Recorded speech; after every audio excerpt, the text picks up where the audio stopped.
Hello प्यारे दोस्तों, स्वागत है आपका मालावती आर्ट्स टॉपर क्लासेस में। आशा है आप सभी अच्छे होंगे, व्यस्त होंगे, मस्त होंगे और पढ़ाई में जोरों शोर से व्यस्त हैं।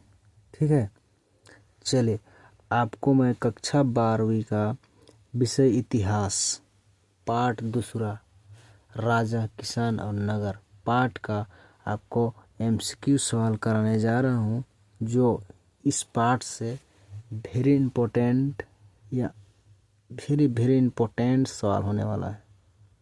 ये आपका परीक्षा पेपर में हर बार पूछा जाता है। इनमें से कुछ न कुछ सवाल आपको पेपर में मिल ही जाएगा। ठीक है, आपको मैं इधर उधर का सवाल नहीं कराने जा रहा हूँ, एकदम इम्पोर्टेंट सवाल करा रहा हूँ जो आपको परीक्षा में आएगा, आपके काम की चीज़, आपके काम का सवाल। ठीक है, चलिए पहला सवाल देख लेते हैं। मौर्य साम्राज्य की स्थापना किसने किया था? ठीक है, मौर्य साम्राज्य की स्थापना किसने किया था?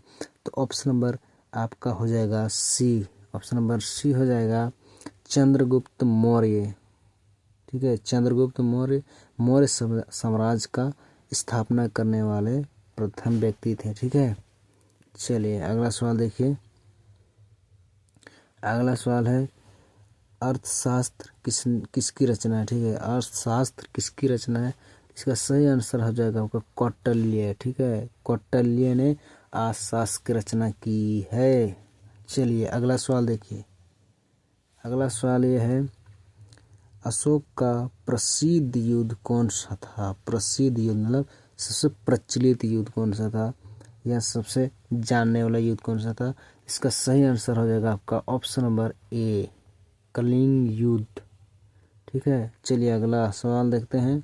अगला सवाल है, कलिंग युद्ध किस वर्ष हुआ था? देखिए, कलिंग युद्ध किस वर्ष हुआ था? तो ऑप्शन नंबर आपका हो जाएगा बी, 261 ईस्वी में। ठीक है, 261 ईस्वी।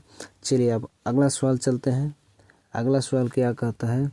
अगला सवाल है, अशोक ने किस धर्म को अपनाया था? देखिए, अशोक किस धर्म को अपनाया था? इसका कौन धर्म अपनाया था देख लेते हैं। इसका ऑप्शन नंबर सी हो जाएगा।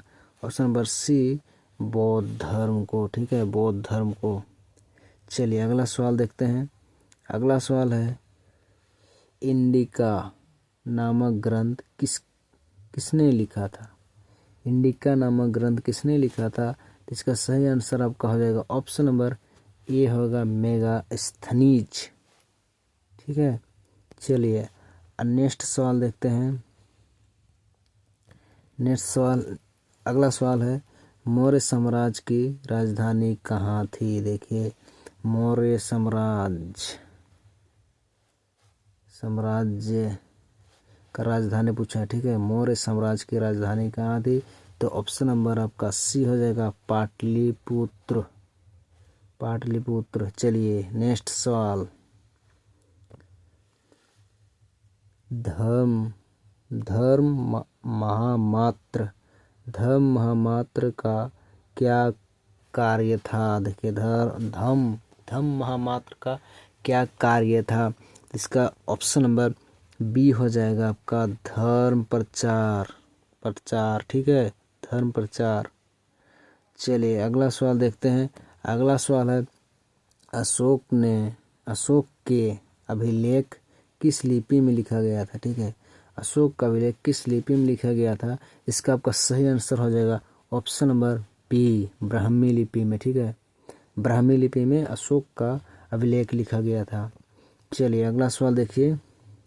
अगला सवाल है, अशोक का पिता कौन था? देखिए, पिता पूछा है। ठीक है, अशोक का पिता कौन था, इसको जानना आपको बहुत ज़रूरी है। ठीक है, अशोक का पिता कौन था? तो अशोक का पिता बिंदुसार। ठीक है, ऑप्शन नंबर ए, बिंदुसार है इसका पिता अशोक का पिता। और अशोक बिंदुसार का पिता कौन है? आप तो गए, आपको तो पता है बस अशोक का पिता। अभी आप पूछेंगे कि बिंदुसार का पिता कौन है या अशोक के दादा कौन है? तो ऑप्शन नंबर आपका बी, देखिए इसी के नीचे है चंद्रगुप्त। ठीक है, चलिए अगला सवाल देखते हैं। अगला सवाल देखिए, मौर्य साम्राज्य के समय में विदेशी यात्री कौन आया था। देखिए, मौर्य साम्राज्य के समय में विदेशी यात्री कौन आया था। विदेशी यात्री मतलब दूसरे देश का यात्री, उसे विदेशी यात्री बोला जाता है। ठीक है, तो इसका सही आंसर हो जाएगा आपका ऑप्शन नंबर ए, मेगास्थनीज। चलिए आप अगला सवाल देखते हैं। अगला सवाल क्या है। अगला सवाल अर्थशास्त्र में प्रमुख विषय है। अर्थशास्त्र में प्रमुख विषय है, तो आपका सही आंसर हो जाएगा ऑप्शन नंबर बी, राजनीति। ठीक है, चलिए अगला सवाल देखते हैं। अगला सवाल देखिए, अगला सवाल है, अशोक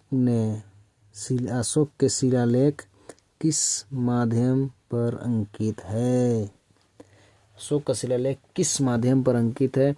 इसका सही आंसर हो जाएगा ऑप्शन नंबर बी, पत्थर और धातु। ठीक है, पत्थर और धातु में। इस आप नेक्स्ट सवाल देखिए। नेक्स्ट सवाल क्या है, ये देखिए, मौर्य प्रशासन की सबसे छोटी इकाई थी। इसका सही आंसर हो जाएगा ऑप्शन नंबर बी, छोटी इकाई मतलब छोटी जगह या छोटी चीज। ठीक है, तो ऑप्शन नंबर बी हो जाएगा ग्राम। ठीक है, ऑप्शन नंबर बी। चलिए अगला सवाल देखते हैं। अगला सवाल है, जनपद शब्द का अर्थ है। जनपद शब्द का क्या अर्थ है। ठीक है, क्या अर्थ है जनपद शब्द का क्या अर्थ है। इसका आंसर आपका बिल्कुल सही होगा ऑप्शन नंबर ए, लोगों का निवास क्षेत्र। जहाँ लोग निवास करते हैं उस क्षेत्र को जनपद कहा जाता है। ठीक है, तो आज के लिए इतना ही। आपको अगला नेक्स्ट वीडियो में मिलेंगे। आप इसी प्रकार सवाल पढ़ते रहिए, मस्त रहिए, व्यस्त रहिए। Thank you.